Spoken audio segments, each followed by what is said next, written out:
나이 든 할머니들은 산에 오르다 보면은 선앙당 근처에 돌탑이 있으면 어떻게 해요? 거기다 하나 얹어놔요. 그리고 우리 손자 이번에 시험 잘 보게 해주십시오. 산에 이제 올라갔다 내려오는데 절을 지나가는데 지나가다가 부처님이 보이면 어떻게 해요? 또 왔다가 좀 찝찝하긴 하지만 내가 성당 다니니까 그래도 한번 절을 합니다. 부처님, 우리 손자 이번에 시험 잘 보게 해주십시오. 성당에 왔는데 성당 마당에 성모님이 계셔. 그럼 그냥 넙죽 절하는 거지. 우리 손자 시험 잘 보게 해주십시오. 성당 안에 들어갔더니 제대에 십자고상이 있어. 거기 또 절 한 번 해요. 감실에 또 한 번 해요. 그러니까 이 할머니 마음속에는 무슨 심성이 들어있는 거예요? 그 중에 하나만 걸려라 이거야. 그 중에 하나만 걸려서 내 손자 이번에 학력 수학 능력 평가 시험 잘 보면 된다 이거야. 그러니까 대부분의 우리 천주교 교우들이 그걸 뭐라고 하냐면 기복신앙이라고 그래. 기도해서 복을 얻는 거예요. 기복신앙. 그래서 새해 여러분들 점집에 제일 많이 가는 종교인들이 누군지 아세요? 단연 천주교 교우들 1등이에요. 예.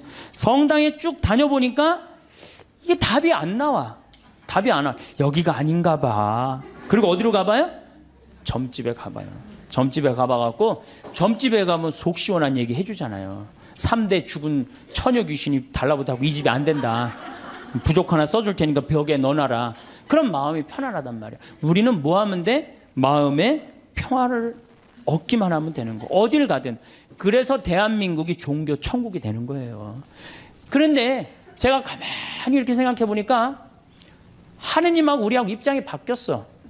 누가 종이냐 하면 하느님이 종이고 누가 주인이 돼? 내가 주인이야. 왜 이렇게 시키는 게 많아? 이거 해주시고 저거 해주시고. 내가 기도를 하면서 하느님의 뜻을 들어야 되는데 누가 내 뜻을 들어야 돼? 내 하느님이 내 뜻을 들어야 돼. 헌금이나 많이 하면서 또 시키면 몰라. 딸랑 1,000원 해갖고 그냥 300원어치는 우리 아이 이번에 시험 잘 보게 해주시고 300원어치는 우리 아파트값 뛰게 해주고 나머지 400원어치는 우리 남편 절대 직장에서 안 떨어지게 해주시옵소서 하고 1,000원 딱 낸단 말이야. 아니 많이 하면서 시키면 또 다행인데 딸랑 1,000원 내면서 왜 이렇게 시키는 게 많아요. 그러니까 하느님하고 나하고 입장이 바뀐 거예요. 그리고 이제 하느님이 안 들어주면 열받아요, 안 받아요? 열받아. 아니 하느님이 정말 있는 거야 없는 거야? 왜 이렇게 내 청을 안 들어줘? 내가 9일 기도까지 했구만. 54일 동안이나 했는데 왜 안 들어줘? 여기가 아닌가 봐. 천군보살한테 한번 가봐야 되겠다. 천군보살한테 가봐. 거기 가서 또 안 되면 또 어떻게 해요? 또 성당에 나타나. 그래서 성당에 주기적으로 나타나는 사람들이 있어요. 주기적으로. 요즘 넷플릭스에서 나는 신이다 라는 사이비 종교 관련 다큐멘터리가 대한민국을 들었다 놨다 하고 있습니다. 저는 시청을 하지 않았는데 시청한 사람들 반응이 토할 정도로 역하다고 합니다. 시내를 걷다 보면 아주 젊고 멀쩡한 사람이 아주 착해 보이고 멀쩡한 사람한테 다가가 도를 아십니까? 라는 질문을 하면서 사람 사냥을 합니다. 또 온몸에 좋은 기운이 흐르는 분이라며 생전 듣지도 못한 기분 좋은 말로 접근을 합니다. 때로는 겁도 줍니다. 조상님이 운을 맡고 있다고, 조상님이 지금 지옥에서 운을 맡고 있다고, 그래서 그 조상님을 위해서 기도하면은 당신 지금 안 풀리는 일도 잘 풀릴 거라고 이렇게 얘기를 합니다.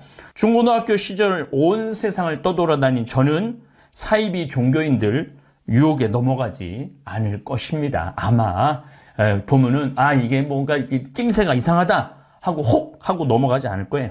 황창현 신부님의 행복특강 지금 바로 시작하겠습니다. 영상이 마음에 드신다면 구독, 좋아요, 알림 설정 부탁드립니다. 오늘은 황창현 신부님의 최근 특강도 준비했으니 함께 들으시면 좋겠습니다.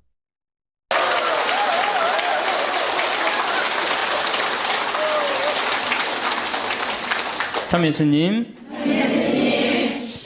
제가 여러분들하고 오늘 드릴 말씀은 성당의 왜 다니느냐, 그걸 좀 말씀을 드리고 싶어요. 많은 분들이 성당에 왜 다니십니까? 그럼 대부분들이 뭐라고 그러냐면 마음의 평화를 얻기 위해서 성당 다닌다고 그래요. 그렇죠? 많은 경우는 한 70%가 성당에 다니는 이유가 마음의 평화를 얻기 위해서 다닌다고 그럽니다. 다시 말씀드려서 세상 살기 힘들고 어려우니까 전능하신 하느님 아버지한테 좀 기대서 부족하고 비천한 내가 이 세상살이 너무 힘들으니까 좀 성당에 앉아서 좀 평화를 좀 찾고자 성당에 온다고 그래요, 대부분이. 근데 이거는 완전히 틀린 답이죠. 성당에 마음의 평화를 얻기 위해 나온 거 아니죠. 그러니까 성당에 마음의 평화를 얻기 위해 나왔는데 다녀보니까 이게 아니야. 마음의 평화가 없어. 그러니까 속으로 이런 생각을 합니다. 속으로도 말하고 바깥으로도 이런 말을 합니다.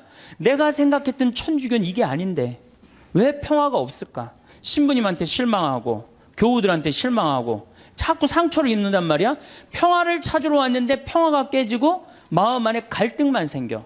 그러니까 성당을 안 나오는 거죠. 나는 성당에 왜 나오느냐, 마음의 평화를 얻기 위해 나온다, 이건 틀린 답이에요. 이건 깜깜한 밤에 등불 없이 가는 신앙생활하고 똑같은 거예요. 마음의 평화는 본질적인 신앙생활을 잘할 때 생기는 결과물이지 처음부터 마음의 평화가 있을 수는 없는 거예요. 그래서 세례 받자마자 1년 안에 한 50% 정도 냉담합니다. 제가 이렇게 본당 신부 10년 동안 해본 경험에 의하면은 내가 기대했던 천주교는 이게 아닌데, 그리고 다 떠나가요. 그러니까 처음부터 생각을 잘못하고 성당 나온 거죠. 예수님도 루카복음 12장 51절에 내가 세상에 평화를 주러 온 줄 아느냐? 아니다. 내가 너희에게 말한다. 오히려 분열을 일으키러 왔다. 49절에는 뭐라고 그러시냐면은 나는 세상에 불을 지르러 왔다. 이 불이 타올랐으면 얼마나 좋으랴.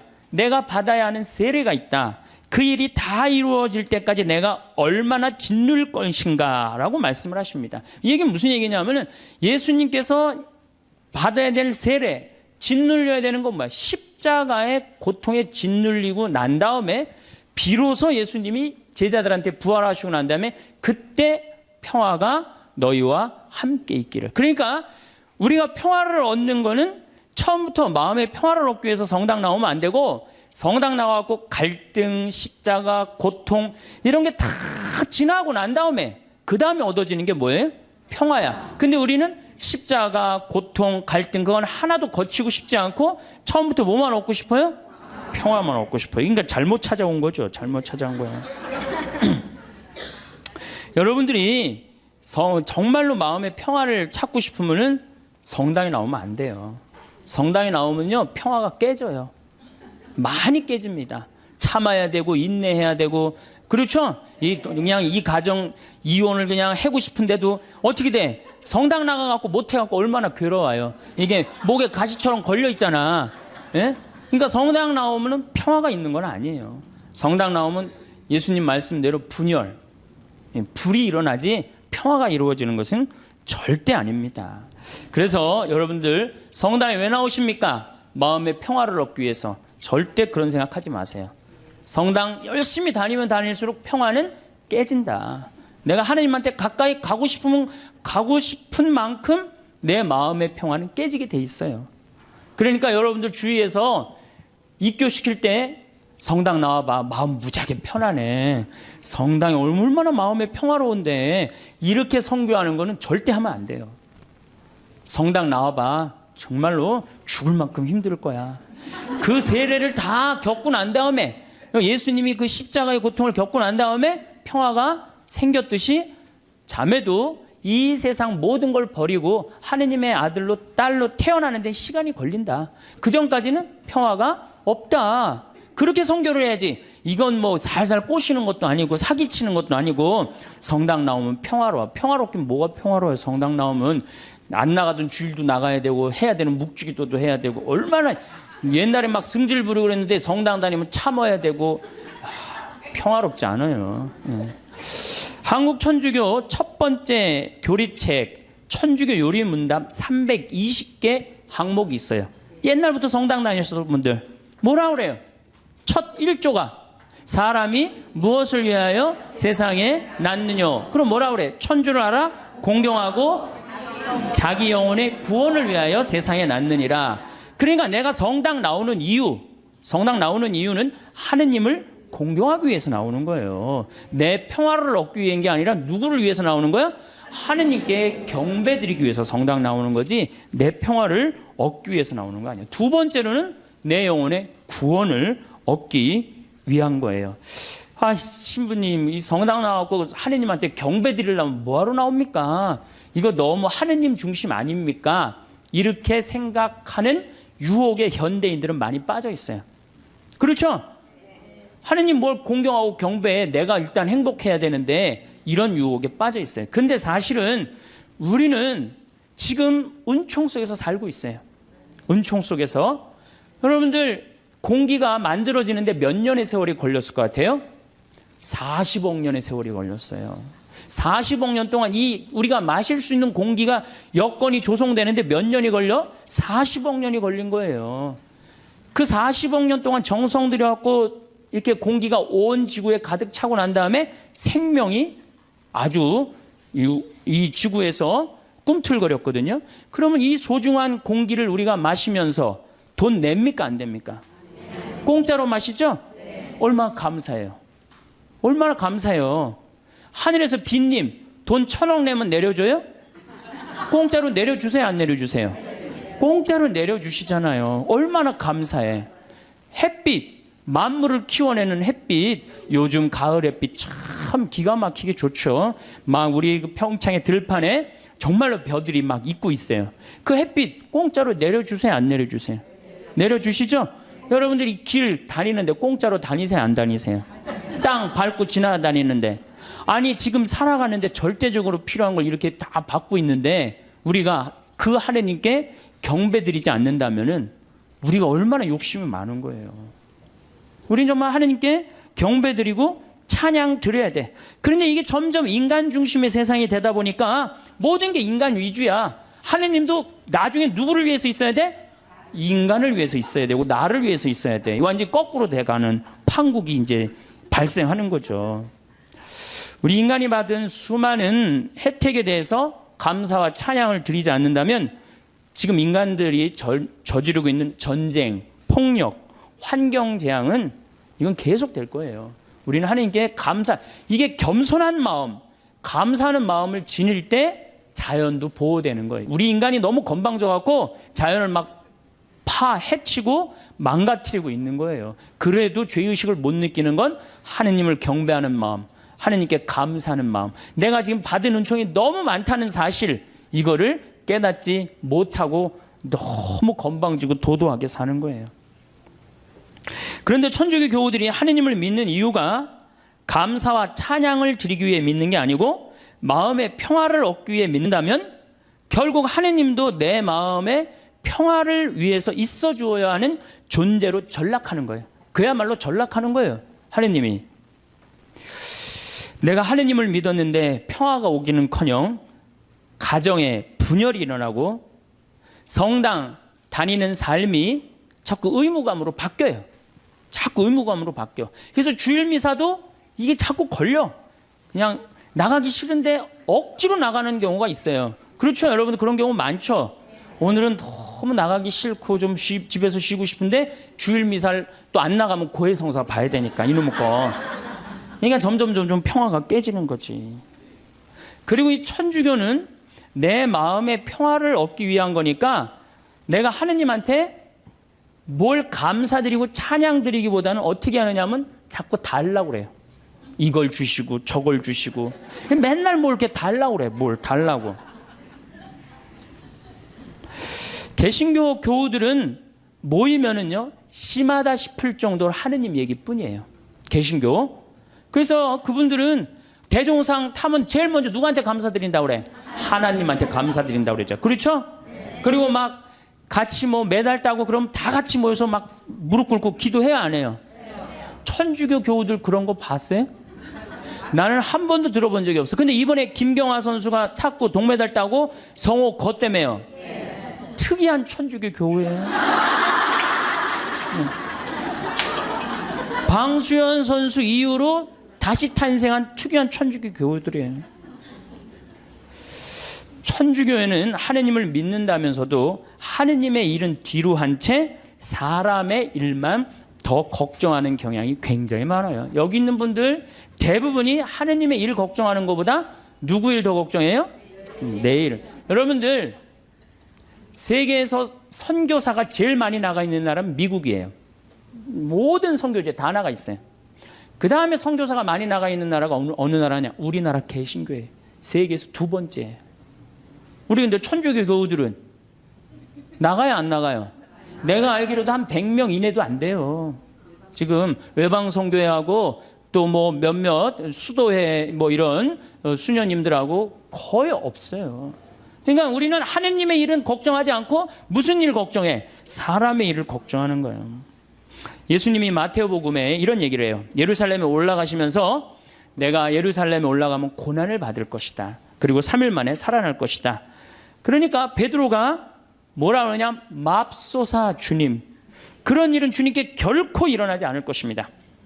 하니까 예수님이 이런 말씀을 하세요. 사탄아, 내게서 물러가라. 너는 나에게 걸림돌이다. 너는 하느님의 일은 생각하지 않고 사람의 일만 생각하는구나. 여러분들, 하느님 믿는다면서 내가 하느님의 일을 더 많이 걱정해요? 사람의 일을 더 걱정해요? 사람이 솔직해서 좋습니다. 마음의 평화를 얻기 위해 신앙생활을 하시는 분들은 하느님의 일을 생각하기보다는 사람의 일을. 그러니까 우리 천주교 교우들은 어떨 때 보면 이게 믿는 집단인지 아니면 친목 집단인지 헷갈릴 때가 많아요. 믿는 집단인지 친목 집단인지 헷갈릴 때가 많아요. 이 심지어 주일학교 애들 여름 신앙학교 할 때도 보면은 아주 슬퍼요. 우리 평창에 모래내 교회가 3년 동안 왔어요.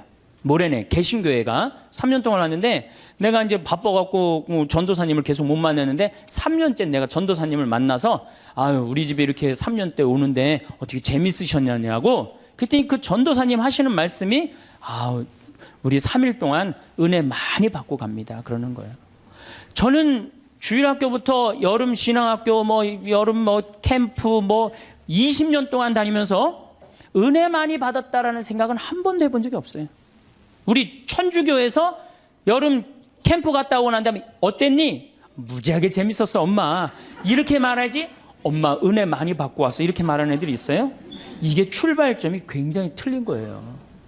은혜 많이 받고 갔다는 거예요. 근데 우리 천주교는 재미야. 어느 정도로 재미를 추구하느냐면은 우리 생태마을에 그 주일 이제 지금은 그렇게 못하게 하는데 처음에 올 때는 본당 개인 프로그램을 하겠어요. 오면은 주일학교 선생님 제일 먼저 찾는 게 무덤 어디 있냐는 거. 무덤. 우린 무덤이 굉장히 많거든요 뒤에. 무덤 저기 뒤에 무지하게 많다고. 왜 그러느냐고 그러니까 귀신놀이 하려고 그런다는 거예요. 귀신놀이. 담력 테스트 한다는 거예요. 아니 하느님 믿는데 왜 담력 테스트가 필요해요. 그 모래내 교회는 기도하고 찬송하고 성경 공부하고 기도하고 찬송하고 성경 공부 2박 3일 동안 그러는 거예요. 그러니까 은혜 많이 받고 갔다는 얘기가 나오지. 근데 우리는 담력 테스트 그것도 귀신놀이. 아니 천주교 이름으로 여름 신앙학교 가갖고 귀신놀이 한다는 게 말이 돼요? 그러니까 애들이 6년 동안 귀신놀이를 하다 보니까 하느님하고 안 친하고 누구하고 친해? 귀신하고 친한 거야. 귀신하고. 그러니까 이게 귀신하고 너무 친하다 보니까 중학교 올라가면은 귀신하고 어깨동무하고 다 세상으로 나가는 거예요.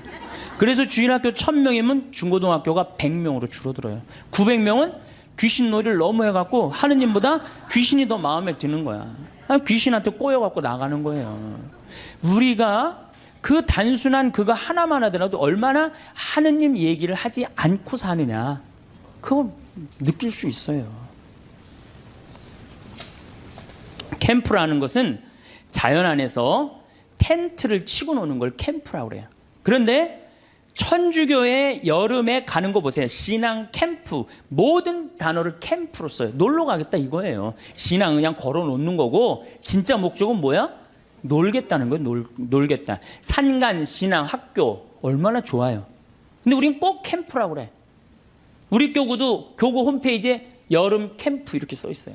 그냥 놀자는 거지. 놀자는 거지. 내 마음에 평화만 있으면 돼. 성당 가갖고 하느님의 영광 이런 거 별로 중요하게 여기지 않는 거죠. 반대로 은혜 많이 받고 간다는 개신교는 감사, 찬양, 경배, 아멘, 할렐루야예요. 그래서 대부분 이 개신교 이렇게 제가 이렇게 방송 보면은 개신교 성도들은 기도할 때 어떻게 합니까? 손을 들고 눈을 하늘에 들고 해요. 그렇죠? 전부 다 손을 하늘을 향하잖아요. 천주교는 어디를 향하고 있어요? 땅바닥을 향하고 있어요. 평화방송 보면 천주교구들 다 어디 쳐다보고 있어? 땅바닥 쳐다보고 있는 거예요. 도대체 우리는 하느님이나 하늘에 관심이 없어요. 하느님이나 하늘에 관심이 없어요. 개신교 목사님들 설교하는 내용 들어보면요. 찬양, 영광, 감사, 알렐루야, 아멘이. 찬양에는 흥분과 기쁨이 있습니다. 그래서 저기 목사님들 예배 드릴 때 보면은 하느님 아버지께 감사한다 그러고 찬양 드리고 그러느냐고 흥분하잖아요. 막 어떻게 몸을 주체를 못하면서 흥분하는 목사님들도 있잖아요. 천주교 신부님들 평화방송에서 미사하는 거 한번 보세요.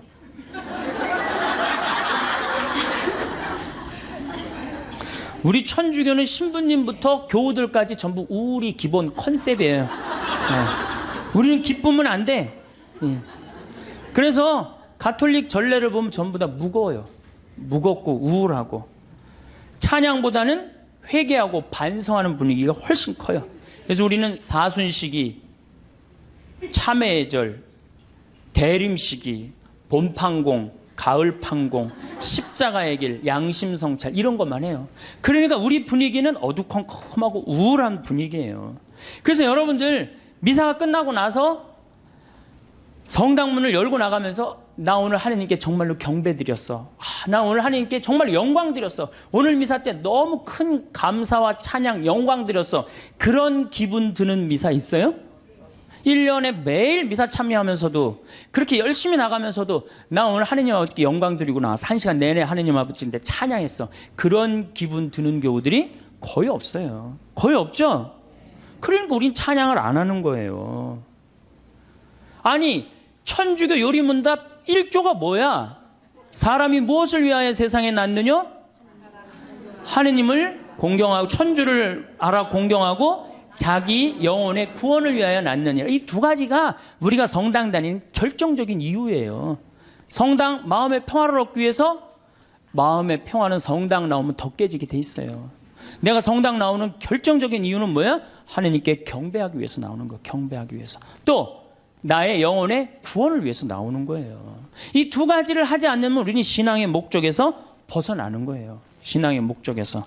예수님의 삶을 보면 늘 경배와 감사와 찬양이 기본입니다. 예수님도 산상설교 중 마태복음 8장에 보면은 너희의 착한 행실을 보고 하늘에 계신 너희 아버지를 찬양하게 하여라. 그러니까 우리가 착한 일도 누구의 영광을 드러내기 위해서 착한 일을 하는 거야? 하느님의 영광을 드러내기 위해서 착한 일을 심하다 싶을 정도로 예수님은 찬양에 중점을 두십니다. 마태복음 11장 25절 아버지 하늘과 땅의 주님 지혜롭다는 자들과 슬기롭다는 자들에게는 이것을 감추시고 철부지들에게는 드러내 보이시니 아버지께 감사드립니다. 그러니까 예수님도 입만 열면 뭐야?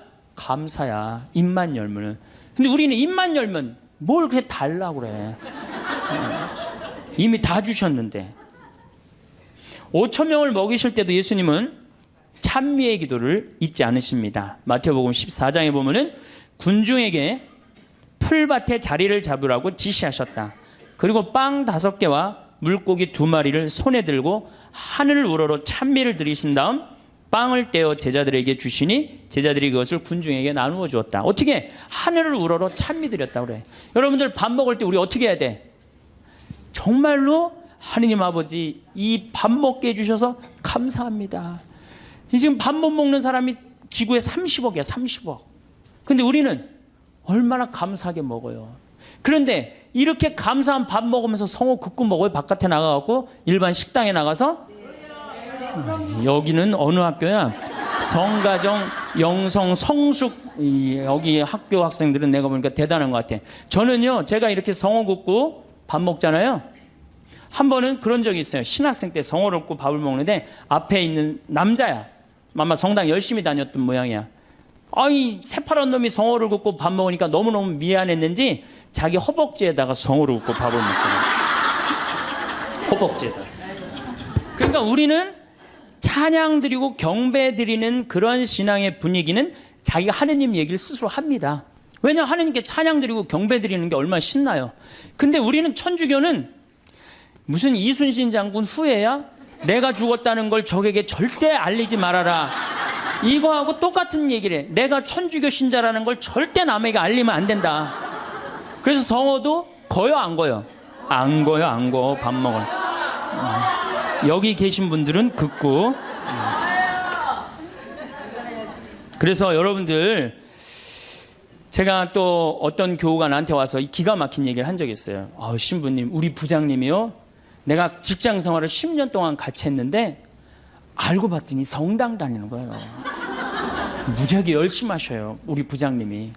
그러니까 10년 동안 다니면서도 성당 다닌다는 얘기를 안 한 거예요. 나의 죽음을 적에게 알리지 말라. 그렇게 말한 이순신 장군처럼 어떻게 내가 성당 다니는 거를 직원이 알면 안 되는 거야. 그러면서 그 아래 직원이 한다는 얘기가 있어. 천주교 신자 뭐가 틀려도 틀리다고. 내가 아무리 열심히 해도 그 성호도 안 굽고. 그게 무슨 신앙이에요. 신앙은 드러내는 거예요. 드러내는 게 곧 선교가 되는 거고. 근데 우리는 항상 오그라들어요. 항상. 예수님은 율법서에서 가장 큰 계명이 무엇이냐고 묻는 율법 교사에게 당연히 이렇게 말씀하십니다. 내 마음을 다하고 내 목숨을 다하고 내 정신을 다하여 주 너의 하느님을 사랑해야 한다. 이것이 가장 크고 첫째 가는 계명이다. 그러니까 우리가 성당 나오는 이유가 뭐냐? 마음의 평화를 얻기 위해서? 아니라는 거예요. 우리는 마음의 평화를 얻기 위해서 성당 나오는 게 아니라 뭐하러 나오는 거예요? 하느님께 경배드리기 위해서 나오는 거예요. 왜? 하느님께 받은 은혜가 너무 많으니까. 얼마나 우리가 많은 은혜를 받았어요 지금. 우리는 받은 은혜가 999가지야. 그 999가지를 정말로 감사드리고 찬양드리기도 바쁜데 못 받은 거 하나 달라고. 참, 그것도 하느님 부담스럽게 묵주기도 9일기도 해가면서 54일씩 매달려가면서 그냥 다 하려고 그러니 얼마나 정말 우리가 한심한 신앙생활을 합니까? 예수님은 죽음 바로 전에 당신 머리에 향유를 부은 여인의 행동을 칭찬하십니다. 어떤 여자가 매우 값진 향유가 된 옥합을 가지고 다가와 식탁에 앉아 계시는 그분 머리에 향유를 부었다. 제자들이 보고 불쾌하며 말하였다. 왜 이렇게 허투루 쓰는가? 저것을 비싸게 팔아 가난한 이들에게 나누어 줄 수도 있을 터인데. 근데 예수님은 이 여인의 행동을 말리지 않습니다. 놔둬라. 이 여인의 오늘 이 행위는 세상 복음 전해지는 끝까지 복음과 함께 전해질 것이다. 그 향유가 200데나리온, 200데나리온. 한 데나리온이 하루 일당이에요. 우리나라 돈으로 이제 하루 일당 한 5만 원으로 따진다면 얼마야? 1,000만 원어치 쏟아부은 거예요. 예수님 머리에 1,000만 원어치 쏟아부은 거예요. 그러면은 우리가 봐도 심하다 싶을죠? 그러니까 제자들이 왜 이렇게 허투루 쓰냐? 이거 가난한 사람한테 나누어 줄 수도 있는데. 그런데 정작 예수님이 거절하십니까? 안 거절하십니까? 거절하지 않으세요. 우리가 하느님께 바치는 건 최고여야 돼. 끄트머리가 아니고. 그래서 아닌 말로 교무금도 우리가 미루다 11월 달 그것도 성탄절날 그냥 그날 내는 분들도 많아요. 그러니까 우리가 하느님께 맨 뒤로 가고 세상 일이 제일 먼저가 되는 거예요. 우선 내 문제 해결하고 난 다음에 그 다음에 하느님은 나중에 봐도 되니까. 하느님께 첫 번째 첫 배, 맛배를 드려야 되는데 우리는 항상 맨 끝에 일단 내 마음의 평화가 더 중요한 거예요. 내가 마음이 평화로우면 그때, 많이 평화로우면 그때 내고, 그때 안 평화로우면 안 내. 안 내도 되는 거예요. 성찬례를 봐도 예수님은 하느님께 얼마나 애절하게 감사 기도를 드렸는지 알 수 있습니다. 스스로 원하신 순환이 다가오자 예수께서는 빵을 들고 감사를 드리신다. 항상 감사하는 거 잊지 않으셨어요. 찬양하는 거 잊지 않으셨어요. 쪼개어 제자들에게 주시며 말씀하셨다. 또 이어 잔을 들어 다시 감사를 드리신 다음 제자들에게 말씀하셨다. 그러니까 예수님도 입만 열면 뭐 하셨어요? 감사하고 찬양했단 말이야. 근데 우리도 어떻게 해야 돼? 입만 열면 어떻게 해야 돼? 감사하고 찬양해야 되는데 사실은 그런 신앙생활을 하기란 우리가 방향을 잘못 잡았기 때문에 별로 없어요. 요즘 조금 분위기가 그래도 천주교가 감사, 찬양의 분위기가 그래도 조금 살아나요. 요즘 천주교가. 그래서 요즘 그런 면에서는 제가 정말 우리 천주교가 제대로 가고 있구나 그런 생각이 듭니다. 저는 우리가 얼마나 많은 은혜를 받았느냐 하면은 여러분들 지금 눈 두 개 여기 계신 분들만 제가 눈 두 개 달려 있는 거 감사해 안 감사해? 걔는 하얀색하고 까만색밖에 못 봐요. 걔는. 근데 우리는 눈 두 개가 달려갖고 총천연색 다 보잖아요. 그렇죠? 실록도 보고 도봉산도 보고 파란 하늘도 보고 안개도 보고 이게 얼마나 감사한 일이야. 또 다리 두 개 달려갖고 인천에서 의정부에서 수원에서 명동까지 걸어왔잖아요. 얼마나 감사해요. 다리 두 개 내가 걸어 다닐 수 있다는 게. 나무는 한 번 심겨지면은 옮겨갈 수 있어요 없어요? 옮겨갈 수가 없어요. 근데 우리는 두 다리 두 눈으로 온 데 다 다니고 얼마나 감사해. 뭘 또 더 바란다고 맨날 이렇게 달라고 그래요. 이미 하느님이 다 주셨는데. 하느님이 다 주셨어요. 그러니까 사실 우리는 매일 감사하고 매일 찬양 드려도 우리는 부족해요. 내가 숨 쉬는 거 5분만 안 쉬어도 살아요 죽어요? 죽어요. 그런데 이 온 세상에 하느님의 기운이 꽉 차 있어. 하느님의 생명이 꽉 차 있어. 그걸 내가 지금 마시고 사는데 얼마나 은혜롭고 얼마나 감사해요. 그러니까 우리는 입만 열면 뭐 해야 돼? 제가 다른 기도는 못해도 그 기도 하나는 기가 막혀요. 감사기도. 아침에 일어나고 평창에 그 산에 쫙 운무, 그러니까 이 물안개가 쫙 얼마나 아름다워. 하느님 너무너무 감사합니다. 공기가요 정말로 달아요. 달아. 그냥 공기가 쫙 하면 하느님 너무너무 감사합니다. 또 밤에 어제도 밤에 빗님이 쫙 오시고 난 다음에 하늘이 맑아갖고 별이 딱 떴는데요. 얼마나 예쁜지 거기는 제가 이제 사무실에서 나는 토담집에서 사는데 토담집으로 내려올 때 내 다리도 안 보여. 깜깜해갖고 내 다리도 안 보여요. 얼마나 깜깜한지. 근데 하늘의 별이 얼마나 영롱한지 몰라요. 요즘 목성이 얼마나 반짝반짝 거리는지 몰라요. 그 목성을 보고 얼마나 감사해요. 그러니까 저는 매일 감사해요. 그 기도 하나 내가 확실하게 해요. 그래서 저도 입만 열면 하루에 한 5번씩 감사하다고 그래요. 감사합니다. 특별히 맛있는 거. 우리 밭에서 그냥 다 뜯어 먹거든요. 가지, 오이, 뭐 토마토, 상추, 치커리, 뭐 그다음에 이제 무 나오면 또 그 먹으면 얼마나 맛있어요. 감사해요. 뭐 바랄 게 뭐 있어. 그냥 이렇게 삼시세끼 먹고 이 아름다운 데서 살면 됐지. 얼마나 감사해요. 그러니까 우리는 입만 열면 뭐 하면 돼? 감사하면 돼. 필요한 건 예수님이 뭐라 그래요? 아버지께서 너희들이 필요한 거 이미 다 알고 있는데 뭘 그렇게 말이 많으냐. 분명히 얘기했는데 우리는 그렇게 말이 많아. 천주교는 뭐 그렇게 달라고 막 그래요. 그래서 심지어 어떤 교우들은 나이 든 할머니들은 산에 오르다 보면은 선앙당 근처에 돌탑이 있으면 어떻게 해요? 거기다 하나 얹어놔요. 그리고 우리 손자 이번에 시험 잘 보게 해주십시오. 그래서 산에 이제 올라갔다 내려오는데 절을 지나가는데 지나가다가 부처님이 보이면 어떻게 해요? 또 왔다가 좀 찝찝하긴 하지만 내가 성당 다니니까 그래도 한번 절을 합니다. 부처님 우리 손자 이번에 시험 잘 보게 해주십시오. 성당에 왔는데 성당 마당에 성모님이 계셔. 그럼 그냥 넙죽 절하는 거지. 우리 손자 시험 잘 보게 해주십시오. 성당 안에 들어갔더니 제대에 십자고상이 있어. 거기 또 절 한 번 해요. 감실에 또 한 번 해요. 그러니까 이 할머니 마음속에는 무슨 심성이 들어있는 거예요? 그 중에 하나만 걸려라 이거야. 그 중에 하나만 걸려서 내 손자 이번에 수학능력 평가시험 잘 보면 된다 이거야. 그러니까 대부분의 우리 천주교 교우들이 그걸 뭐라고 하냐면 기복신앙이라고 그래. 기도해서 복을 얻는 거예요.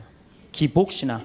그래서 새해 여러분들 점집에 제일 많이 가는 종교인들이 누군지 아세요? 단연 천주교 교우들 1등이에요. 예. 성당에 쭉 다녀보니까 이게 답이 안 나와. 답이 안 와. 여기가 아닌가 봐. 그리고 어디로 가봐요? 점집에 가봐요. 점집에 가봐갖고 점집에 가면 속 시원한 얘기 해주잖아요. 3대 죽은 처녀 귀신이 달라붙하고 이 집이 안 된다. 부족 하나 써줄 테니까 벽에 넣어놔라. 그럼 마음이 편안하단 말이야. 우리는 뭐 하면 돼? 마음의 평화를 얻기만 하면 되는 거. 어딜 가든. 그래서 대한민국이 종교 천국이 되는 거예요. 대한민국에 들어왔고 실패한 종교는 하나도 없습니다. 다 성공합니다. 왜? 우리나라 국민들 심성 자체가 뭐야? 이 현세를 너무 좋아해요. 현세에서 사는 걸 너무 좋아해요. 죽어 정승보다 살아 개가 낫다고 그런 말도 우리 하죠. 그러니까 우리 현실을 너무너무 좋아하는 거예요. 그러니까 우리 이제 곧 추석이 다가오는데 참 재미난 게 있어요.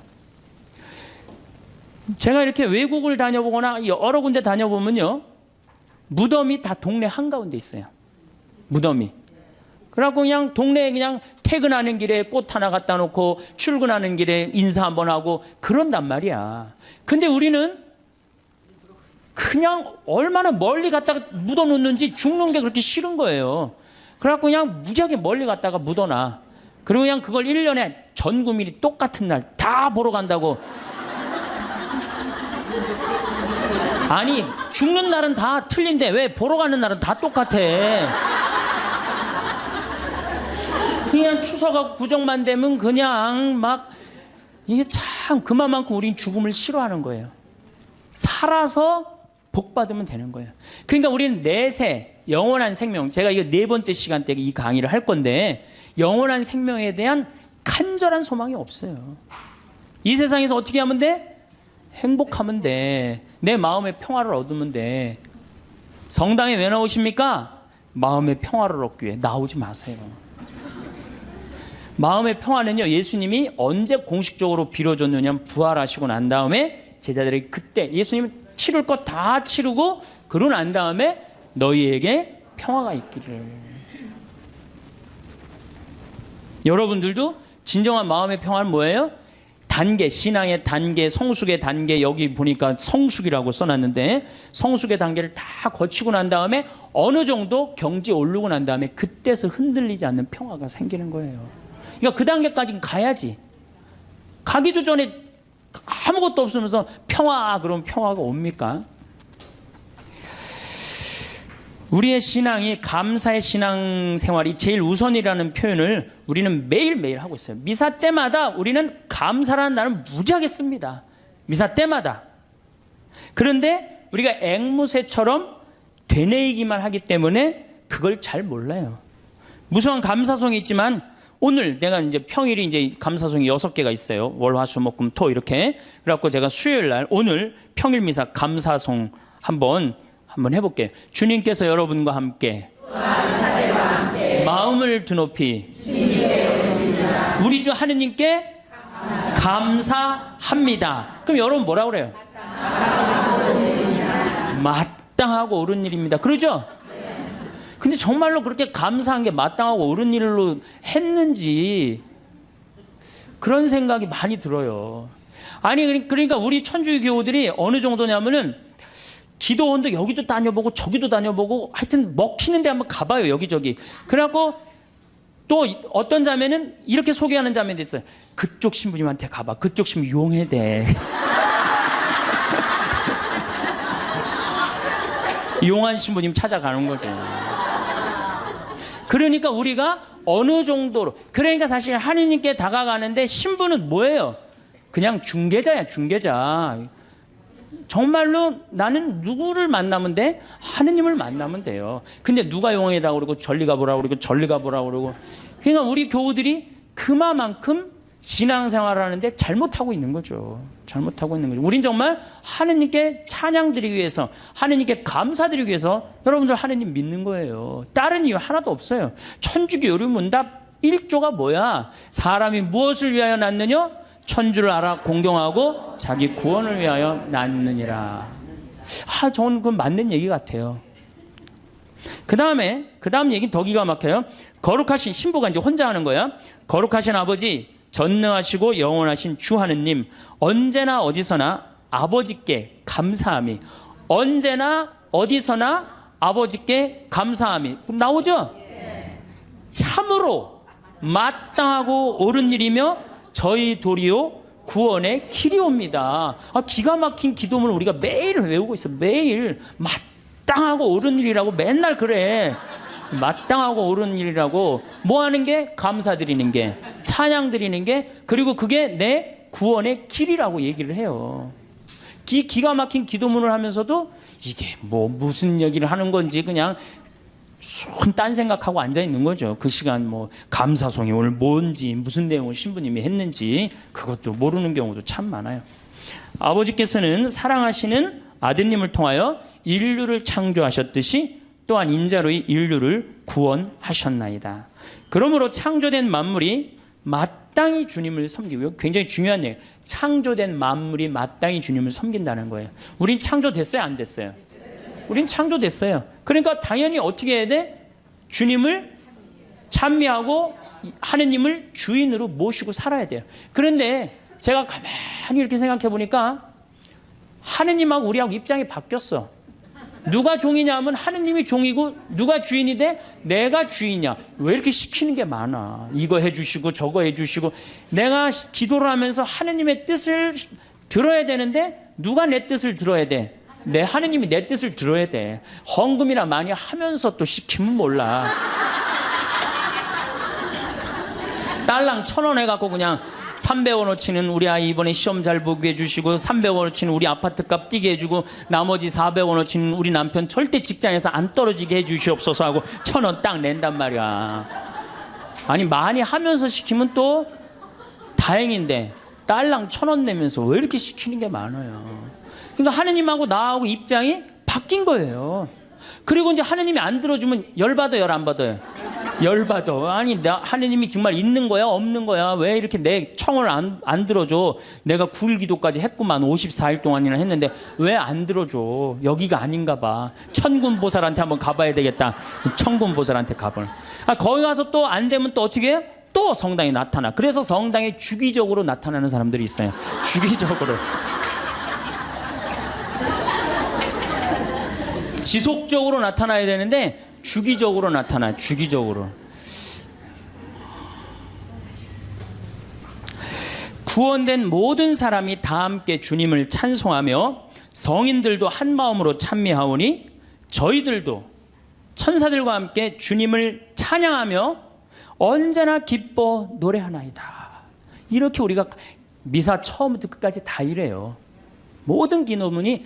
근데 이제 이 미사를 이게 또 이제 바뀌어야 돼요. 이 미사가 신부님들의 원맨쇼로 끝나는 경우가 너무 많아. 여러분들 구경하는 경우고. 그렇죠? 네, 다음 시간에 내가 얘기하겠지만 굿을 한번 보세요. 굿 원맨쇼를 합니까? 다 삥 둘러갖고 중간에 막 이것도 빌고 뭐 돈도 꽂아놓고 쌀도 뿌리라고 그러면 뿌리고 시키는 거 다 하잖아요. 참여를 한단 말이야. 근데 우리는 거의 참여하는 게 없어요. 그냥 뭐 몇 마디 주고받는 거 주님께서 여러분 또 한 사조와 함께 이거 계속 한 3번 4번 하는 거 외에는 거의 교우들이 하는 게 없어요. 그러니까 당연히 미사가 이렇게 빨려 들어가지를 못하는 거죠. 미사에. 그러니까 죽어 있는 전례에 우리가 10년 동안 20년 동안 그냥 죽어서 왔다 갔다 하는 거예요. 그래도 계속 오는 거 보면 신기하죠. 나는 기적이라고 생각해요. 저분들이 도대체 무슨 생각으로 이렇게 계속 오고 있을까? 나는 그거는 성체성사 때문이라고 생각해요. 성체성사. 내가 예수님이 내 몸 안에 살기 때문에 내가 오는 게 아니야. 미사 참여 여러분이 가는 거 아니야. 내 안에 사는 예수님이 그냥 끌고 가는 거지. 여러분들은 몸만 빌려주는 거, 몸만 빌려주는 거, 몸만. 정말로 성체 은혜 때문에 천주교가 사는 거예요. 네, 얼마나 좋은 성사예요. 거기에 의미까지 더한다면 우린 정말로 행복한 신앙생활을 할 수 있을 텐데.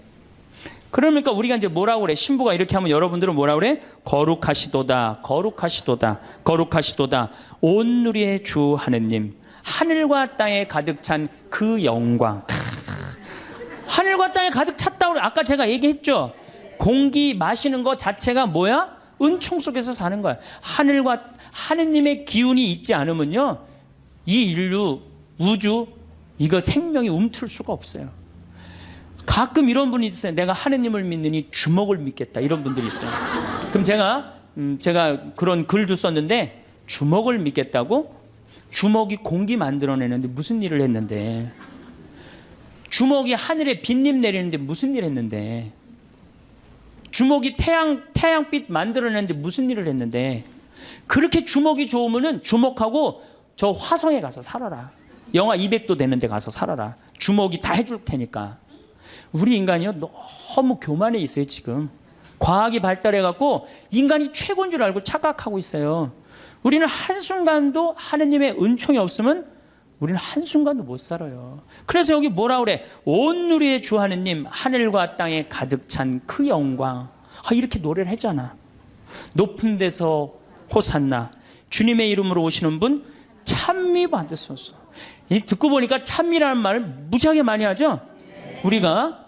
그런데도 우리가 죽어있는 전례에 참여를 하다 보니까 정말로 찬미하는 기분, 찬양하는 그런 기분이 안 들어요. 그러면은 도대체 어떻게 하느님께 경배 드려야 되느냐? 이거는 춤을 춰야 돼. 하느님 앞에서 우리가 하느님께 춤을 춰드려야지 경배하는 거예요. 근데 우리 춤 춰요, 안 춰요? 아까 보니까 막 추대 보니까. 근데 미사 때 춤 춰요, 안 춰요? 우리 주 전례는 미사예요. 미사 때 춤 안 추죠. 그렇죠? 하나님 기쁘게 해드리지 않는 거예요. 성가 잘해요, 못해요? 솔직히 성가, 내가 다음 시간에 이제 성가 얘기하겠지만은 성가 이거 장송곡 안 되면 다행이에요. 요즘 또 이제 순교자 성월이라 또 이제 더 청승을 떨면서 더 부르지. 그 다음에 시편. 여러분들 시편 외우는 거 내가 답답할 때 한두 개 정도 탁 나오는 시편 있을까요? 우리 천주교교들. 그래. 여긴 성숙 학교라 확실히 많이 틀린 것 같아. 정말 우리 시편도 제대로 외우는 거 없어요. 시편도. 그럼 그림이라도 하느님을 참 믿으려야 되는데 그나마 천주교가 제일 잘하는 게 이 그림이에요. 요 네 가지를 내가 이제 남은 2시간 동안 네 가지에 대해서 이야기를 나누도록, 어떻게 하면 하느님께 경배를 잘 드릴 수 있느냐, 네 가지에 대해서 10분 쉬었다가 하도록 하겠습니다. 예, 감사합니다.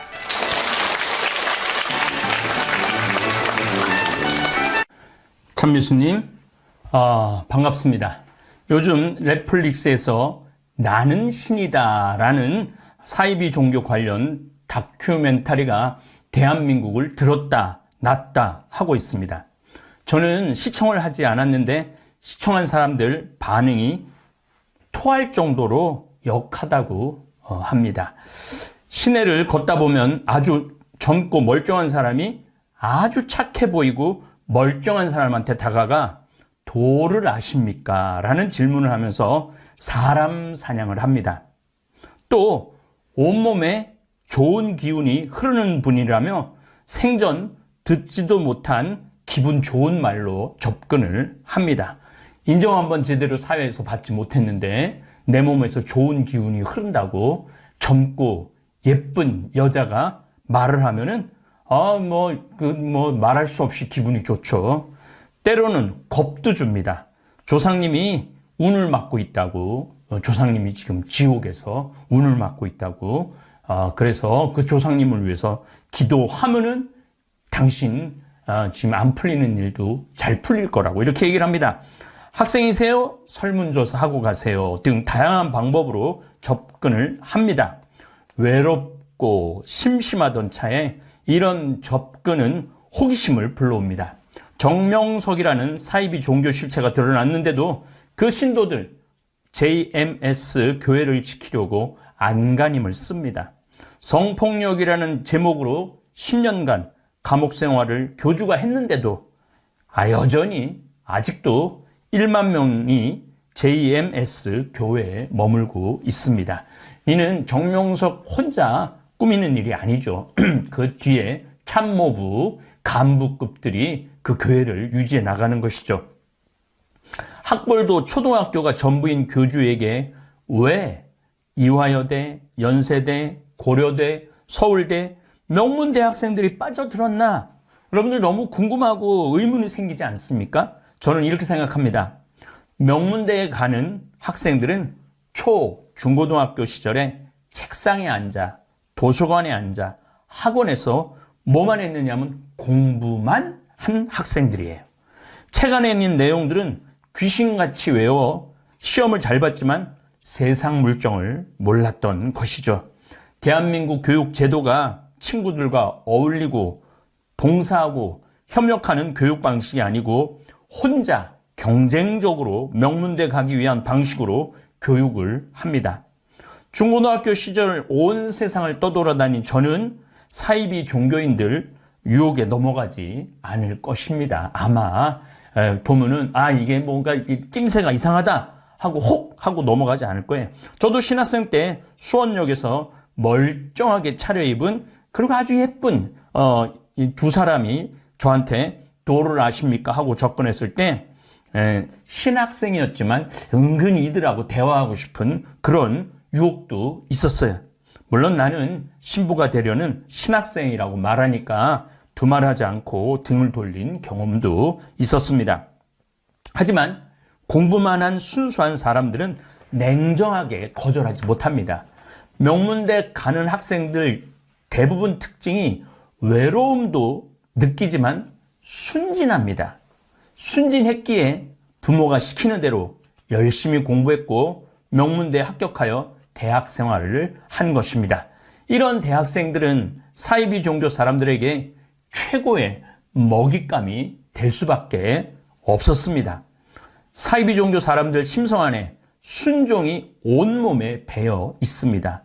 외롭지, 착하고 순진하고 순종적이지, 이들은 사이비 종교에 빠지면 학비 갖다 바치고 월급 갖다 바치고 심지어 집까지 팔아 교주에게 갖다 바치는 것입니다. 빠져나오기는커녕 점점 더 깊이 빠지는 이유가 바로 여기에 있습니다. 대중들은 자기가 다니던 성당, 교회, 절에서 신부, 목사, 스님들의 비리를 접하거나 실제적으로 기존 신앙생활 하던 곳에서 심한 상처를 받은 사람들은 사이비 종교에 빠지기 더 쉬워집니다. 사람들이 가정 불안화, 부모 자녀와 갈등이 심해 심리적으로 약해 있을 때, 또 착한 여자가 남편한테 두들겨 맞고 살고 있을 때, 만성적으로 누적되어 온 스트레스로 평소보다 심신이 취약해질 때 멀쩡하게 생기고 심지어 아주 아리따운 젊은 처자가 다가와서 다정하게 말을 걸면 더 쉽게 빠져들 수밖에 없습니다. 사람들은 자신에게 힘든 일이 생기는 원인을 찾고 싶어하고 의지할 대상을 구하게 됩니다. 그리고 사실은 우리도 마찬가지예요. 우리도 정말 하느님한테 의지를 많이 하잖아요. 이 사람들도 의지할 대상을 찾는데 이 사이비 종교에서 길거리 사냥이 나온 사람한테는 그냥 사냥감이 될 수밖에 없죠. 힘든 현실로부터 주의를 완전히 돌리고 싶어요. 현실을 잊고 싶어하는 사람들이 많습니다. 사이비 종교는 이러한 욕구를 전부 다 충족해 주는 거죠. 순진하죠, 착하죠, 순종적이죠, 스트레스 받았죠, 기성 종교의 비리로 상처를 입었죠. 이런 것들을 처음 사이비 종교에 선교하는 사람들이 접근할 때는 그런 걸 다 잊게 만들어요. 얼마나 입안에 사탕발림을 해 주는지 모릅니다. 처음 사이비 종교에 입교를 하면 천사 같은 사람들이 본인을 귀하고 천사처럼 귀하게 대우를 해줍니다. 예쁜 여대생, 그것도 키가 170cm 이상 되는 학생들을 대학 정문에서 주시하다 접근을 합니다. 모델 만들어준다고 학원 같은 것을 차려놓고 워킹 연습도 시켜주면서 정말 따뜻하게 대해주면은 당신 너무 아름답다, 당신은 훌륭한 모델 될 자격이 있다, 가능성이 보인다. 이 여학생은 꿈인지 생시인지 모를 정도로 황홀한 나날을 보냅니다. 서서히 이 사냥감은 완전 무장 해제의 단계에 들어갑니다. 그러면 개인적인 교리를 시작을 하게 되는 거죠. 개인적인 교리를 하게 되면 처음에 이제 완전히 빠져들었기 때문에 의심 없이 무조건 믿게 되는 거죠. 이거를 요즘 영어로 가스라이팅이라고 그래요. 세뇌 교육을 시키는 거를. 심신이 허약해진 사람들에게는 얼마의 헌금을 하면, 퇴직금을 우리 종교 대잔 앞으로 돌려놓으면 일주일에 며칠은 우리 종교단체에 와서 일을 하면 몇 명을 우리 종교로 전도하면 당신의 지금 겪는 고통, 사업적인 거, 가정의 불행, 몸 아픈 거 이런 거 싹 다 날 수 있다고 이렇게 유혹을 하죠. 사이비 종교는 헌신의 대가로 신이든 교주든 같은 종교 내의 사람이든지 의지할 수 있는 인도자를 제공해 줍니다.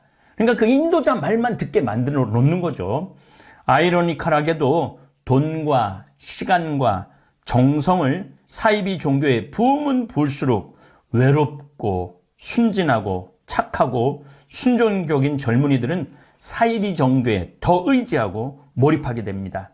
뭔가 찝찝한 게 있어도 설마 그럴 리가 있나 자기 체면을 걸면서 사이비 종교 신앙생활을 하게 되고 점점 더 깊이 빠지고 거기다 진급을 하면 이때부터는 마치 마약쟁이처럼 무조건 사이비 종교의 대변이 됩니다.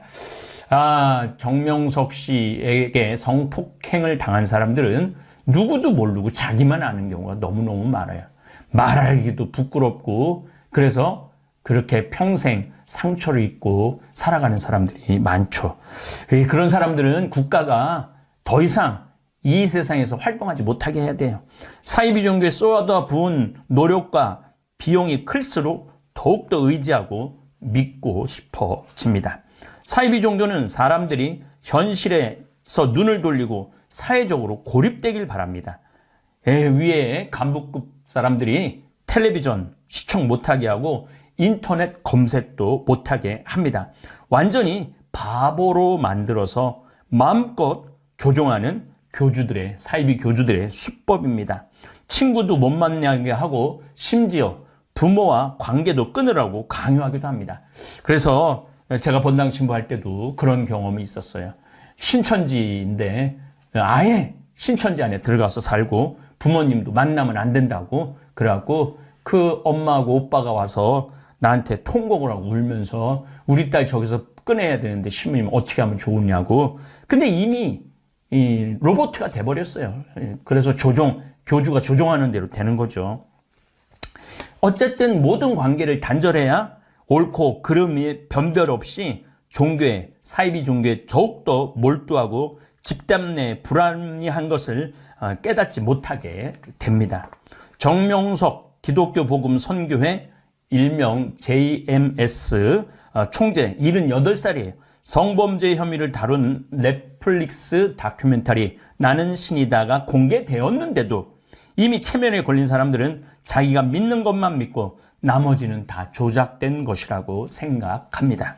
기성 개신교 입장에서 보면은 JMS 같이 이단으로 규정하는 종교 신자는 최대 66만 명 정도 된다고 그래요. 개신교가 지금 교세가 많이 줄어들어갖고 560만에서 570만 명 정도 되는데 그냥 10분의 1이 사이비 종교인 거죠. 사이비.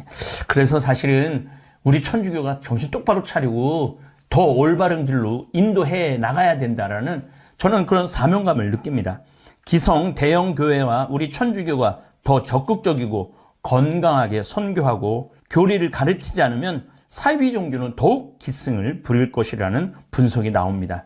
사이비 단체 교주 정명석은 여성 1만 명과 성관계, 하늘의 명령을 실현한다라고 주장을 합니다. 자신과 성관계를 갖지 않으면 지옥에 간다는 황당한 교리를 내세워 성폭력을 자행했습니다. 지금은 지금 감옥에 가 있죠. 우리 사회도 문제가 많습니다. 저는 그렇게 생각합니다. 서로에게 친절하고 사랑의 사회가 되면 사이비 종교에 빠져드는 사람은 급격하게 줄어들 것입니다. 사회가 폭력적이고 폐쇄적이고 요즘 학교 폭력이 아주 상당한 이슈가 되는데 이게 다 교육제도가 잘못됐기 때문에 그래요. 서로를 이해해주고 인정해주고 봉사활동을 함께하고 협력하는 그런 교육제도가 돼야 되는데 이건 서울대 가야 된다고 그러고 그냥 눈에 쌍불을 켜고 공부만 하니까 아이들이 이게 메마른 거예요. 메마른 거니까 폭력이 나오는 거죠. 사회가 폭력적이고 폐쇄적이면 외로운 사람들이 늘어날 것입니다. 혼자 밥 먹고 혼자 술 마시는 혼밥, 혼술이라고 그러죠.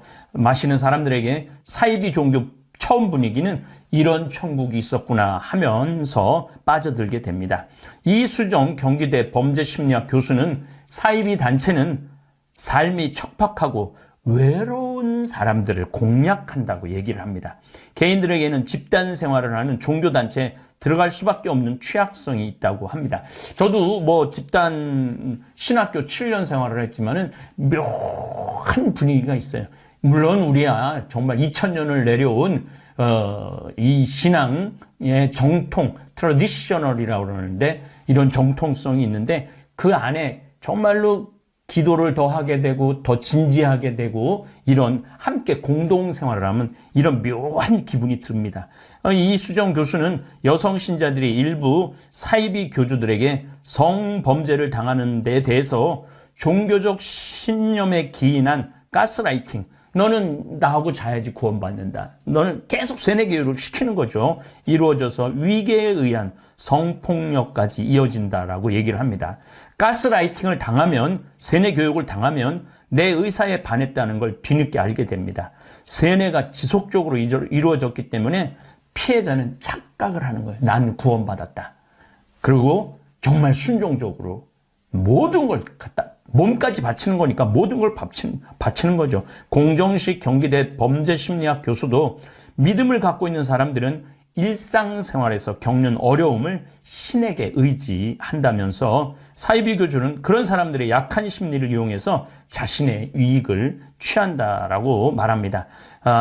또한 교주에 대한 신뢰가 형성되면 그 이후에 신념과 반하는 현상들을 강조하게 되고 자신이 이 잘못된 생각을 하는 거라고 이렇게 포장을 한다고 그래요. 우리 다볼사이버 교우들은 황창현 신부가 양잿물도 먹으라고 먹는다고 그렇게 농담 아닌 농담을 하죠. 그러니까 이렇게 저는 교주도 아니고 그냥 아주 평범한 신부예요. 나는 기적도 일으킬 줄 모르고 손에서 뭐가 나오지도 않는 지극한 평범한 신부입니다. 그럼에도 불구하고 그런 신뢰가 쌓였는데 그렇게 세뇌 교육을 시키면은 그건 뭐 판단하기가 어렵죠. 포모 증후군 때문이라는 분석이 나옵니다. 포모 증후군은 뭐냐면 영어인데 fear of missing out. fear가 두려움이에요. 그러니까 miss, 쫓겨나는 거죠. 그러니까 이 앞 글자를 따갖고 포모 증후군, 내가 소외된다. 이 공동체에서 내가 쫓겨난다. 내가 버림받는다. 그럼 더 이상 갈 데가 어디 있어요. 그러니까 그렇게 비합리적인 종교임에도 불구하고 그곳에 빠져드는 거죠. 임명호 단국대 심리학과 교수는 청소년들의 포모 증후군이 심한 거죠. 그러니까 때로 몰려다니는데 내가 거기가 소외되면은 굉장히 불안하다라고 그럽니다. 미래가 불투명하고 불안하니까 사이비 종교에서 희망을 얻으려고 하는 사람들도 많다는 거예요.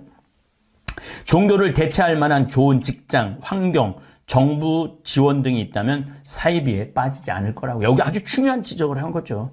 국가가 책임져야 된다는 거예요. 저는 사이비 종교에 빠져드는 것을 대한민국 정치인들, 종교인들, 교육자들, 또 자녀를 잘못 교육하는 부모들 책임이라고 생각을 합니다. 다볼 사이버 성당 교우들은 일주일에 수요일, 목요일, 주일 저녁 8시, 토요일 날은 7시 반에 찬양 성당, 이 실시간 대화를 하는데 1000명에서 1500명까지 들어옵니다. 저 역시 많은 책임감을 느낍니다. 가장 중요한 것은 교육제도가 바뀌어야 합니다. 서로 이해해주고 대화를 들어주는 훈련을 시켜야 됩니다. 이 사회가 바뀌어야 합니다. 취약계층의 사람들을 잘 돌보고 더 많은 상담사들이 정신이 병이 든 사람들을 상담해 줘야 합니다. 다시 한 번 더 강조하는데 명문대에 다니는 학생들 공부만 하느라고 친구 없이 외롭고 착하고 순종적인 젊은이들이 우리 다볼사이버 성당에도 나오고 저와 함께 아프리카 봉사활동도 갔다 오면 사이비 종교에 빠져드는 경우는 없을 겁니다. 그래서 생태마을을 더욱더 열심히 내가 꾸며나가야 되겠다라는 결심을 합니다. 나는 신이다라는 다큐멘터리를 접하면서 내가 잘 살아야 되겠구나. 뭐 남 탓할 거 없이 내가 지금 우리 다볼사이버 교우들 구독자가 30만 3천 명이에요. 결코 작은 공동체가 아닙니다. 지금 JMS는 10,000명밖에 안 돼요. 그 우리 다볼사이버 교우들은 그 JMS보다 30배도 큰 규모의 공동체입니다. 그러니까 우리도 다볼사이버 교우들도 대한민국의 사회적 책임을 좀 느끼고 더 건강한 우리 다볼사이버 성당을 꾸려나가면은 더 많은 분들이 우리 50만 명, 100만 명 그렇게 되면은 빠져드는 사람이 없을 거라고 생각을 합니다. 외롭고 순진해서 그랬어요 라는 제목으로 번외특강 해드렸습니다. 감사합니다. 저는 50대가 되면 안정이 찾아올 줄 알았습니다. 또 한 번 치열하게 도전하고 변화해야 하는 인생의 2라운드가 시작될 줄은 몰랐습니다. 20년이나 회사에서 일을 했는데 회사를 나오니 막상 할 수 있는 일이 없었습니다. 회사 밖에서는 어리숙한 중년에 불과했습니다.